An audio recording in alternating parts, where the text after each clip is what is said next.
confirmed number of new coronavirus cases reported in Los Angeles County in the last 24 hours is 2,919, with 6 additional deaths. Here in Torrance, 36 additional cases were reported and 1 new death. Welcome to COVID-19 Today. I'm Rhiannon Trutanich. It's Tuesday, August 10th. Los Angeles County Board of Supervisors voted unanimously today to look into options for requiring residents to show proof of vaccination to enter certain indoor public spaces. At today's board meeting, Supervisor Janice Hahn introduced a motion to evaluate showing proof of vaccination, as more of the contagious Delta variant now accounts for the majority of new cases among residents in the county. She wrote of the nearly 4 million people in the county who are unvaccinated, and as COVID-19 continues to spread more easily in indoor spaces, crowds, and other settings where unvaccinated people are in close contact, this could prevent future surges and prevent new variants from circulating. Now the Department of Public Health, along with the Department of Consumer and Business Affairs, will need to report back in 2 weeks on possible options for requiring vaccines in certain indoor destinations. She asked that the report include a look at other jurisdictions that have adopted similar mandates and whether the mandate should require 1 dose or full vaccination. County officials would also need to report back on how people would be able to prove their vaccination status and how businesses would be able to verify vaccine status using existing digital forms of records or vaccine cards. Los Angeles County public health officials will host a virtual town hall meeting tomorrow night in the hopes of getting more people educated about the highly contagious Delta variant, as well as share the latest updates on the coronavirus. Public Health Director Dr. Barbara Ferrer will moderate the discussion beginning at 6 p.m. Wednesday night. Panelists will include the county's health officer, Dr. Muntu Davis, and Acute Communicable Disease Control Program Director, Dr. Sharon Balter. Dr. Nava Yagane, a physician at LA County Department of Public Health, and Dr. Frank Alvarez, chief physician for the county's public health, will share their insights on how to best combat this virus. The virtual town hall can be seen on the LA Public Health YouTube page, and questions can be asked at tinyurl.com/LA County Town Hall. The Pentagon announced that beginning next month, members of the military will be required to get the COVID-19 vaccine. Endorsed by President Joe Biden under a plan laid out by Defense Secretary Lloyd Austin, a memo was distributed to all troops saying the vaccine is a necessary step to maintain military readiness. Austin says he will seek the president's approval to make the vaccines mandatory no later than mid-September. He says his plan should provide time for the Food and Drug Administration to give final approval to the Pfizer vaccine, which is expected early next month. Without that formal approval, Austin would need a waiver from Biden to make the shots mandatory, with Biden making it already known that he supports the move. This isn't the first mandated vaccine for military members, as depending on where their location is around the world, service members could get as many as 17 different vaccines. Military services will have the next few weeks to prepare, determine how many vaccines are needed, and how the mandate will be implemented. New data suggests that the single-dose COVID-19 vaccine made by Johnson & Johnson could be highly effective in preventing serious illness and death from the Delta and Beta variants of the coronavirus. The study is the first real-world test of the vaccine's efficacy against the Delta variant. While the results have not been peer-reviewed or published in a scientific journal, the trial, called SEASON-K, studied 500,000 healthcare workers who received the 1-dose vaccine and were at high risk of COVID-19. According to the research, the vaccine has an efficacy of up to 95% against death from the Delta variant and up to 71% against hospitalization. The results suggest that people who have received 1 dose of the J&J vaccine won't need a booster shot just yet. The trial ran from February to mid-May this year. This may come as comforting news to millions who have received the Johnson & Johnson vaccine, especially after some previous studies had suggested the single shot may be vulnerable to the Delta variant. As COVID cases continue to surge across the world, several more countries were added to the CDC's recent travel advisory. The U.S. Centers for Disease Control and Prevention added France, Israel, and Thailand to its Level 4 list, which categorizes countries that pose the highest level of threat and exposure to COVID-19. Travel is discouraged due to large caseloads of the virus. The advisory says given the substantial amount of virus transmission, even fully vaccinated travelers may be at risk for getting and spreading COVID-19 variants. Upon returning to the U.S. by air, vaccinated travelers would still have to submit a negative COVID-19 test result that's no more than 3 days old, and also recommends travelers get tested 3 to 5 days after arriving. The online travel platform Expedia is pledging $12 million towards the global COVID-19 vaccination effort. The company announced for every trip purchased on the Expedia Group app, which includes Expedia.com, Orbitz.com, Hotels.com, Vrbo, Hotwire, and Travelocity, it will trigger a $2 donation to UNICEF's global COVID-19 response efforts.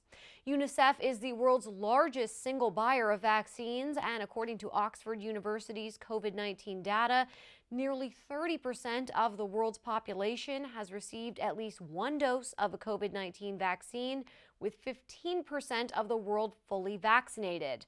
But in low-income countries, only 1.1% of people are vaccinated, showing the inequities around the world. Expedia officials say it will donate a minimum of $10 million to UNICEF, regardless of the number of bookings made through Expedia apps, and hopes other companies will join in accelerating the vaccine rollout. The California Department of Public Health is launching a new campaign aimed at combating teen smoking and vaping. As millions of students head back to school for in-person learning, health officials are hoping to educate the public about the youth vaping epidemic. According to annual student tobacco surveys conducted by the California Department of Public Health, overall tobacco and vape products used among high school students remain under 10%, but nearly 96% of teens who vape say they use flavored vapes. The CDPH director, Dr. Tomas Aragon, says by addressing the dangers of vaping as part of our preparation for schools reopening, California is taking an even more proactive approach to protecting the health of our youth. The campaign is called Tell Your Story, and it promotes the I Can Quit text message program, an evidence-based effort to help quit vaping. It also helps support the quitting process and emphasizes how to develop and successfully practice coping strategies. To learn more on how to quit vaping, go to novapes.org. The Federal Emergency Management Agency and the Federal Communications Commission will test the nation's public alert and warning systems tomorrow afternoon. The national test will be done on both wireless emergency alerts and the emergency alert system. The WEA portion of the test will be directed at cell phones and those who have opted in to receive text messages. The EAS portion of the test will be sent to radios and televisions. FEMA regularly tests the public alert and warning systems to assess the operational readiness of the supporting infrastructure. This week's testing has been planned for more than a year and is intended to ensure that public safety officials have the technological and administrative means to deliver urgent alerts to the public in times of emergency or a disaster. According to the agencies, the message will say emergency alert. This is a test of the National Wireless Emergency System. No action is needed. NASA is offering a limited number of people a chance to experience what life would be like on Mars.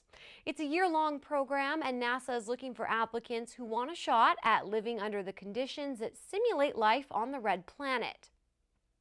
The program takes place at NASA's Johnson Space Center in Houston, with the first of 3 missions set to launch in the fall of next year. The series of missions known as Crew Health and Performance Exploration Analog includes 3 one-year Mars surface simulations. The agency hopes to study how highly motivated individuals respond under the rigor of a long-duration ground-based simulation. The 4 crew members chosen for each mission will live in a 1,700 square foot module that will simulate potential challenges during a mission, including resource limitations, equipment failure, communication delays, and other environmental stressors. Officials hope simulations on Earth will help better understand and counter the physical and mental challenges astronauts face. NASA is looking for healthy applicants between the ages of 30 and 55 who are proficient in English. Selections will follow the same criteria as NASA's astronaut candidate program. You can go online to apply beginning September 7th. The Torrance Library is welcoming back donations from the public once again. The Friends of the Torrance Library is an independent nonprofit organization whose sole mission is to raise funds for the library's children's and adult programs and new library services. The organization was founded in 1967, and through membership dues, contributions, and book sales, the Friends have donated more than $2 million to the library. Since the pandemic, public donations of books were not accepted, but they've resumed the program now and welcome hardcover and paperback books, audiobooks, CDs, DVDs, records, puzzles, and games. What are not being accepted are magazines, newspapers, audio cassettes, VHS tapes, and encyclopedias. Large donations can be dropped off on Mondays and Wednesdays between 9 a.m. and 11 a.m. Be sure to call ahead at 310-781-7596 to have a volunteer meet you. For smaller donations, they can be placed in the donation bin inside the Katie Geisert Civic Center Library. Donations are tax deductible, and donation forms can be found at the loading dock of the main branch during operating hours. Live theater is returning to Torrance, and we have a sneak peek at what's to come in just a few days. But even I know a habit does not a nun make. It just puts a whole perspective on things, and at least for me, I'm so much more grateful for the opportunity to be able to be on a stage, just because it has been a couple years and you're just never promised anything, not to be too ominous, but you know, makes you live in the moment more and just kind of gets you back to the roots of why you love to do this. Yeah, touchy-feely, whatever. Citi Cable's very own Christine Lee was invited backstage for a preview of what will have audience members laughing and smiling throughout a 2-hour performance.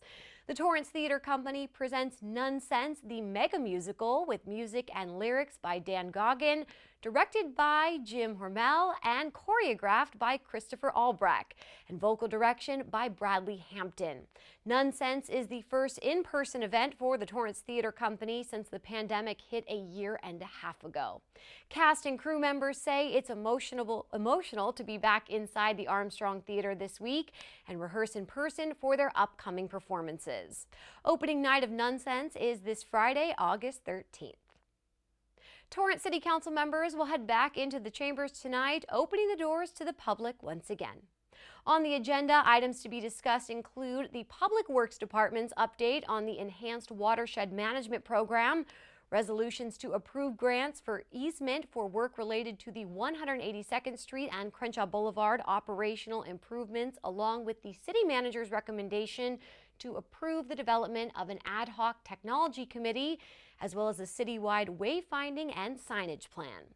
These items and much more will be discussed tonight and can be seen here on our channel, online, and on the city's Facebook and YouTube platforms. You can also find the full agenda at torranceca.gov. The meeting begins at its new time, 6:30 p.m. Well, before we go, at the end of each program, we like to share feel-good stories from our community. Pictures, images, and videos that remind us of how resilient our community is and how Torrance truly cares. A popular South Bay event put on by the American Cancer Society returns this year, Bark for Life, which is an event to acknowledge the companionship that canines give to cancer patients, will be back for its 9th year. This fantastic event takes place this Sunday, August 14th from 10 a.m. until 1 p.m. at Columbia Park, located on 190th Street.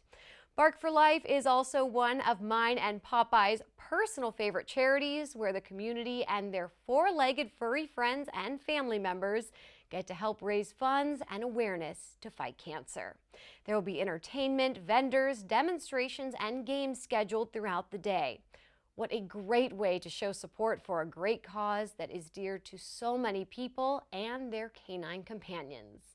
Now, if you have a great story, upcoming event, a photo or video you'd like to share, email us at covid19today@torranceca.gov. We'd love to hear from you. Well, that's our update for COVID-19 today. We'll see you back here tomorrow as Christine Lee brings you the latest. Be safe, stay healthy, and thanks for tuning in. We'll see you next time.